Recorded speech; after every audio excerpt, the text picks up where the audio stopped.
છેલ્લા કેટલાય સમયથી વહેલી સવારે અને મોડી રાત્રે ફૂલ ગુલાબી ઠંડીનો અનુભવ થઈ રહ્યો છે। આજે ઠંડીનો ચમકારો વધ્યો છે અને સાથે જ લોકો કસરત કરતા નજરે પડી રહ્યા છે।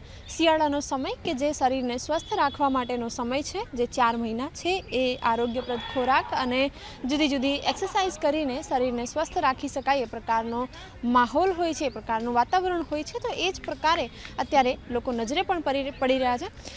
પરિમલ ગાર્ડનના આ દ્રશ્યો હાલ આપ જોઈ રહ્યા છો કે જ્યાં એક તરફ લોકો મોર્નિંગ વોક કરી રહ્યા છે, બીજી તરફ જુદી જુદી રમતો રમીને પણ લોકો પોતાના શરીરને સ્વસ્થ રાખી રહ્યા છે। આ સાથે જ જે ગાર્ડનમાં જીમ છે તો ત્યાં પણ લોકો એક્સરસાઇઝ કરતા જોવા મળી રહ્યા છે। સૌથી મહત્વનો સમાચાર એ છે કે જ્યાં ભેજનું પ્રમાણ વાતાવરણમાંથી ઘટી રહ્યું છે અને આ સાથે જ આ વખતે ઠંડીનો જે ચમકારો છે એ પણ વધે એ પ્રકારની સ્થિતિ જોવા મળી રહી છે અને એ જ સ્થિતિ પ્રમાણે અત્યારે ઠંડીમાં વધારો પણ થતો જોવા મળી રહ્યો છે। વહેલી સવારે ઠંડીનો અનુભવ થઈ રહ્યો છે। કેટલાક વિસ્તારોમાં તો ધુમ્મસમય વાતાવરણ પણ હોય છે, જો કે લોકો આ સમયનો સદુપયોગ કરતા નજરે પડી રહ્યા છે।